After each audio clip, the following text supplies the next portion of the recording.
الحمدللہ والصلاة والسلام علی رسول اللہ وبعد اعوذ باللہ من الشیطان الرجیم بسم اللہ الرحمن الرحیم هو الذی یصورکم فی الارحام کیف یشاء لا الہ الا هو العزیز الحکیم۔ فرمایا اللہ رب العالمین نے کہ اللہ ہی وہ ذات ہے جو تمہاری تصویر بناتا ہے تمہاری ماؤں کے رحم کے اندر جیسا چاہتا ہے۔ لا الہ الا هو العزیز الحکیم، اس عزیز اور حکیم کے علاوہ کوئی معبود برحق نہیں۔ اس آیت میں اللہ رب العالمین نے دنیاوی نعمت کا اظہار فرمایا ہے اور یہ بتایا ہے کہ اللہ تعالیٰ ہی تمہاری شکل و صورت کو تمہاری ماؤں کے رحم کے اندر بناتا ہے، جیسا چاہتا ہے، جو جس شکل میں چاہتا ہے وہ اللہ ترکیب دیتا ہے۔ رنگ روپ، خوش قسمتی، بد قسمتی، یہاں تک کہ جنتی و جہنمی، وہ ساری چیزیں اللہ رب العالمین ہی کے ہاتھ میں ہیں۔ اور اللہ رب العالمین انسان کی دنیا میں آنے سے پہلے ماں کے پیٹ میں ہی یہ مقدر کر دیتا ہے کہ یہ کیا کمائے گا، کتنا کمائے گا، نیک ہوگا، گنہگار ہوگا، اس کا انجام کیا ہوگا، اور پھر یہ شخص نیکیاں کس لیول تک کرے گا۔ اللہ کے نبی صلی اللہ علیہ وسلم کی حدیث ہے، ترمذی کی صحیح حدیث، کہ انسان پوری زندگی نیکیاں کرتا رہتا ہے، یہاں تک کہ جنت میں جانے کے قریب ہو جاتا ہے، کچھ ہی دوری باقی رہتی ہے کہ وہ کچھ ایسا کر بیٹھتا ہے کہ اس کی ساری زندگی کی نیکیاں برباد ہو جاتی ہیں اور جہنم کو مستحق ہو جاتا ہے۔ اور ٹھیک اس کا الٹا کوئی شخص ہوتا ہے جو پوری زندگی گناہوں میں لت پت ہوتا ہے، لیکن اخیر وقت میں کچھ ایسے کام کرتا ہے کہ سارے گناہ اس کے پرانے دھل دیے جاتے ہیں اور جنت کا مستحق ہو جاتا ہے۔ تو یہ تقدیر اچھی یا بری، نتیجہ اللہ ہی بہتر جانتا ہے کہ کس کے ساتھ اخیر میں کیا ہونے والا ہے۔ اس لیے فرمایا گیا انما الاعمال بالخواتیم، اعمال اچھے تھے آپ کے کہ برے تھے وہ خاتمے کو دیکھ کر، رزلٹ کو دیکھ کر پتہ کیا جائے گا۔ تو اس آیت میں اللہ تعالیٰ نے گویا کہ دنیاوی نعمت کا اظہار فرمایا کہ ہم نے تمہیں پیدا کیا ہے۔ اب انسان کو اللہ نے جب پیدا کر دیا تو ایک انسان کو زندگی گزارنے کے لیے گائیڈنس، رہنمائی اور ہدایت کی ضرورت ہے۔ تو اللہ نے اس کے فوراً والی آیت میں فرمایا هو الذی انزل علیک الکتاب منہ آیات محکمات ہن ام الکتاب واخر متشابہات، وہی اللہ ہے کہ جس نے تمہارے اوپر کتاب اتاری ہے، کتاب یعنی قرآن مجید اتاری ہے۔ منہ آیات محکمات، اس قرآن میں سے کچھ آیتیں ایسی ہیں جس کا معنی بالکل واضح ہے، اس میں جو بھی اللہ نے احکام ارشاد فرمائے ہیں ہر کسی کے سمجھنے کے لائق ہے، جن چیزوں سے منع کیا ہے وہ بھی بالکل واضح ہیں، یعنی سمجھنے کے لائق ہے، کوئی بھی چاہے تو اس کو سمجھ سکتا ہے بشرطے کہ اس کی نیت صحیح ہو، دل صحیح ہو۔ ہن ام الکتاب، اس طرح کی جو آیتیں ہیں یہی قرآن کی بنیادی آیتیں ہیں، بنیادی پیغام ہے، یہی اصل قرآن کا ہے۔ وَأُخَرُ متشابہات، اور اسی قرآن میں کچھ آیتیں ایسی بھی ہیں جو متشابہ ہیں۔ متشابہ مطلب یہ ہوا کہ جس کے معانی اور جس کا مطلب بہت زیادہ واضح نہیں ہے ہمارے اور آپ کے حساب سے۔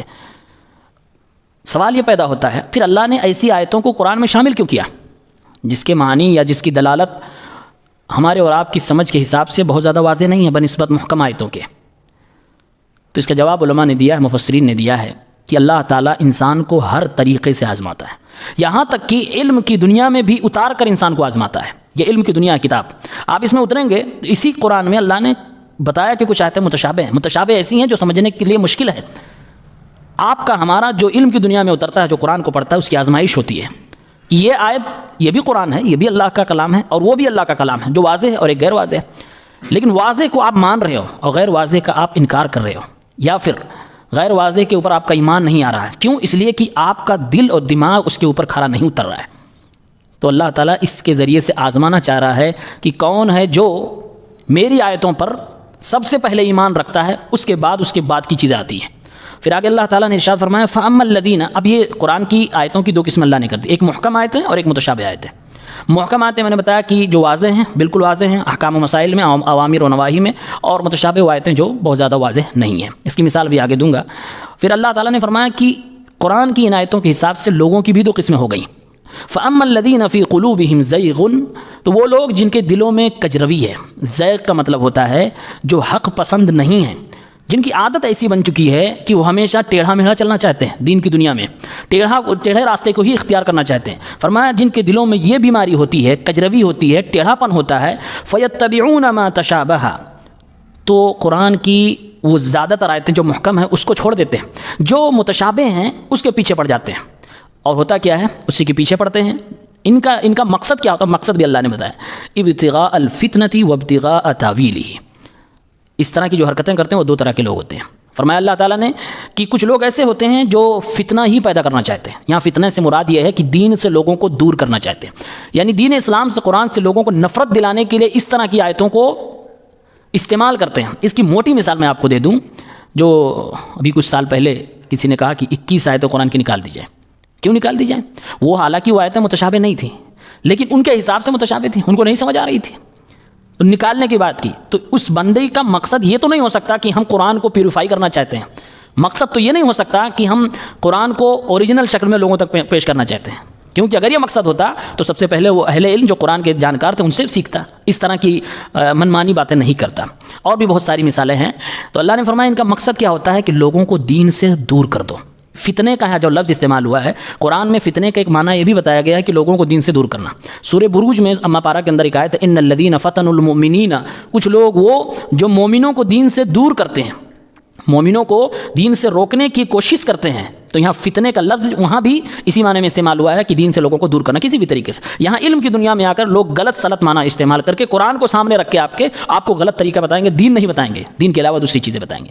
دوسری قسم کے وہ لوگ ہوتے ہیں وابتغاء تاویلہ, جو کھلم کھلا لوگوں کو دین سے تو نہیں روکتے, جس طرح کے مستشرقین کرتے ہیں, اور کچھ وہ غیر مسلم جو قرآن کا تھوڑا بہت نالج رکھتے ہیں لیکن قرآن میں کیڑے نکالتے ہیں اسی طرح کی متشابہ آیتوں کو سامنے رکھ کر. اس طرح وہ نہیں کرتے, کیونکہ جب وہ دنیا کے سامنے ایکسپوز ہو جائے گا, دنیا اسے جان جائے گی کہ یہ قرآن کا دشمن ہے, تو اس کی بات نہیں مانے گی, تو تھوڑا سا سافٹ ہو جاتے ہیں. اللہ نے فرمایا وابتغاء تاویلہ. کچھ دوسرے لوگ ایسے آئیں گے میدان میں جو قرآن کو پوری طرح سے انکار نہیں کریں گے اور نہ ہی مسلمانوں کو پوری طرح سے دین سے روکنے کی کوشش کریں گے, بلکہ قرآن کی انہی متشابہ آیتوں کو اپنے حساب سے منمانی سمجھیں گے یا پھر اس کی غلط تفسیر کریں گے, ایسی تفسیر کریں گے جیسا وہ چاہتے ہیں.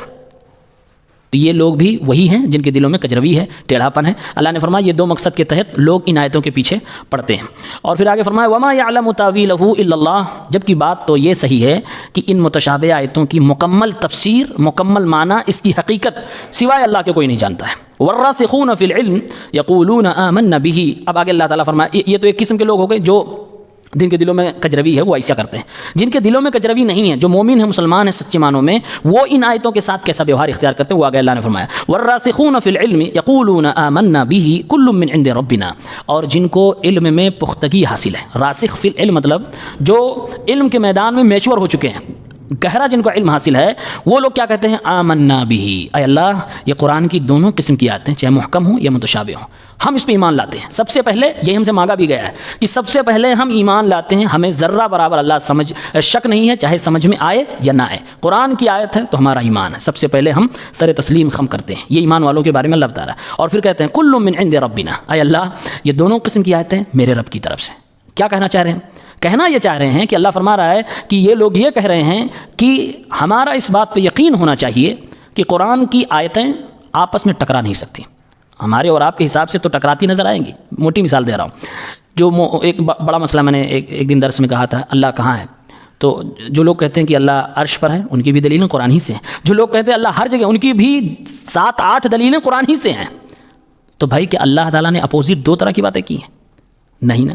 تو اللہ تعالیٰ نے یہ بتایا کہ جو علم والے ہوں گے, جن کو گہرا علم ہوگا, وہ دونوں طرح کی آیتوں کو ایک دوسرے کے اپوزٹ نہیں سمجھیں گے, بلکہ ان کا علم اس لیول کا ہوگا کہ دونوں آیتوں کو اپنی اپنی جگہ پہ صحیح انداز میں سمجھیں گے. یہاں اللہ نے یہی فرمایا کل من عند ربنا, ساری چیزیں ہمارے رب کی طرف سے ہیں, یعنی کہ دونوں میں تضاد ٹکراؤ نہیں ہو سکتا ہے. تو اسی مثال کو میں آگے سمجھاؤں کہ جیسے اللہ تعالیٰ نے فرمایا الرحمن علی العرش استویٰ, اللہ عرش کے اوپر مستوی. اس میں سمجھنے میں کسی کو کوئی پریشانی نہیں ہونی چاہیے, واضح ایک دم آیت ہے, اللہ عرش کے اوپر مستوی ہے. لیکن کچھ آیتیں ایسی ہیں جس میں اللہ تعالیٰ, جیسے اللہ کے نبی صلی اللہ علیہ وسلم غار میں ہیں, حضرت ابو بکر رضی اللہ تعالیٰ عنہ آپ کے ساتھ ہیں, اللہ نے قرآن ہی میں فرمایا کہ جب ان کے ساتھی نے, یعنی اللہ کے نبی کے ساتھی نے کہا کہ اب ہمیں خوف ہے کہ ہم پکڑ لیے جائیں گے, تو اللہ کے نبی نے فرمایا لا تحزن ان اللہ معنا, ڈرو نہیں ہمارے ساتھ اللہ ہے. اب یہ آیت جو ہے کہ ڈرو نہیں ہمارے ساتھ اللہ ہے, یہ لوگ جو کہتے ہیں اللہ ہر جگہ ہے, وہ اس کو پیش کریں گے دلیل, اس کو دلیل بنائیں گے. کیوں کہ دیکھو اللہ کے نبی کہہ رہے ہیں اور قرآن میں اللہ نے کہا ہے کہ ہمارے ساتھ اللہ ہے, مطلب کہ اللہ ہر جگہ. نبی غار میں تھے تو غار میں اللہ تعالیٰ ان کے ساتھ تھا.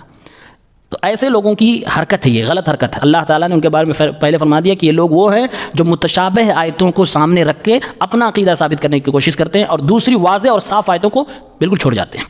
طریقہ کیا ہونا چاہیے؟ طریقہ یہ ہونا چاہیے، اللہ تعالیٰ نے جب بتا دیا، طریقہ یہ ہونا چاہیے کہ جو متشابہ آیتیں ہیں ان آیتوں کو محکم آیتوں کے اوپر فٹ کیا جائے، یعنی جو بالکل واضح ہیں پہلے اس کو سمجھو۔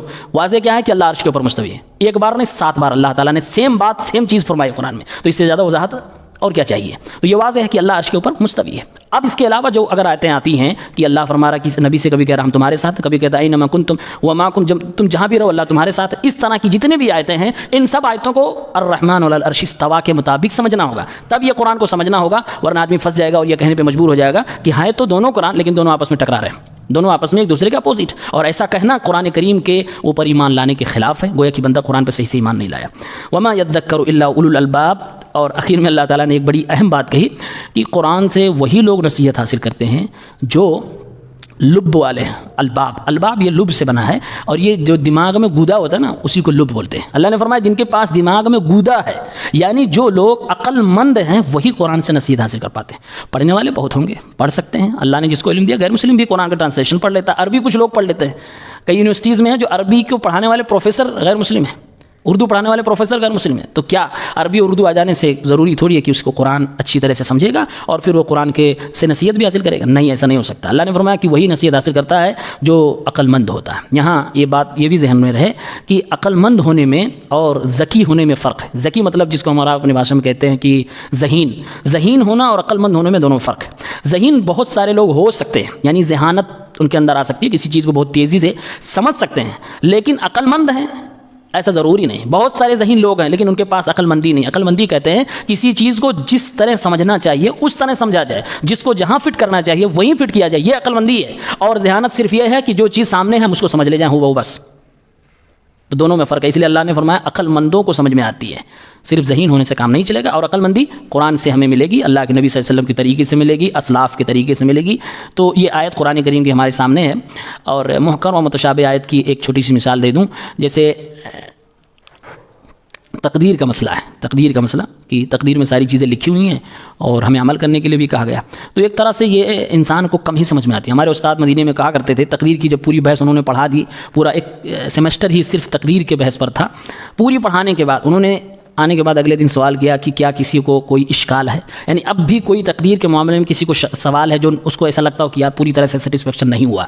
تو ایک لڑکے نے ہاتھ اٹھایا، کہا کہ ہاں مجھے کچھ سوال ہے، تو اس سے پوچھا، اس کے بعد لاسٹ میں انہوں نے ایک بات جو کہی بڑی پائے کی بات تھی، کہا جب آدمی کو تقدیر کے بارے میں 100% یہ لگے کہ مجھے سیٹسفیکشن ہو گیا، اب میرا کوئی سوال نہیں ہے، تو سمجھ لو کہ وہ تقدیر کو نہیں سمجھا ہے۔ تقدیر کا مسئلہ ہی ایسا ہے کہ لاسٹ میں آپ کے پاس سوال بچے گا، اس لیے کہ متشابہ مسائل میں سے ہیں۔ تو کیا کرنا ہے؟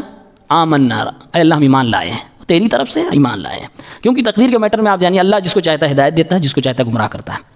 اللہ کس کو ہدایت دیتا ہے اور کس کو گمراہ کرتا ہے اور کیوں ایسا کرتا ہے یہ اللہ ہی بہتر جانتا ہے۔ یہاں مخلوق کا علم ختم ہو جاتا ہے، یہ سوال آپ کے پاس رہے گا، اسی لیے اللہ کے نبی صلی اللہ علیہ وسلم نے تقدیر کے بارے میں سوچنے سوال کرنے سے زیادہ منع فرمایا ہے، اور آپ نے فرمایا اعملوا، عمل کرتے رہو، فکل میسر لما خلق له، جو تمہارے مقدر میں ہوگا وہ غیب کی چیز ہے، اللہ ہی جانتا ہے، تمہارے لوگ کام آسان کر دیا جائے گا۔ اگر تمہارے قسمت میں جنت ہے تو تمہارے لیے نیک کام آسان ہو جائیں گے، تم کرتے رہو گے، تمہیں پریشانی بھی نہیں ہوگی، تمہارے لیے آسانی سے ہوتا چلا جائے گا۔ لیکن اگر تمہاری قسمت میں جہنم ہے تو چھوٹی چھوٹی نیکی بھی تمہارے لیے پہاڑ لگے گی، کر نہیں پاؤ گے۔ تو یہ اللہ کے نبی کا ہمارے اور آپ کے لیے ہدایت نامہ ہے۔ تو اس طرح سے یہ قرآن کی محکم اور متشابہ آیتیں، عام طور سے یہ آیتیں درس وغیرہ میں عوام میں نہیں بیان کی جاتی ہیں، کیونکہ یہ تھوڑی سی علمی بحث ہوتی ہے، عام طور سے مدرسے میں یا پڑھنے والے لوگوں تک بیان کی جاتی ہے۔ بہرحال میں نے آپ کے سامنے رکھا اور آسان بنا کر پیش کرنے کی کوشش کی۔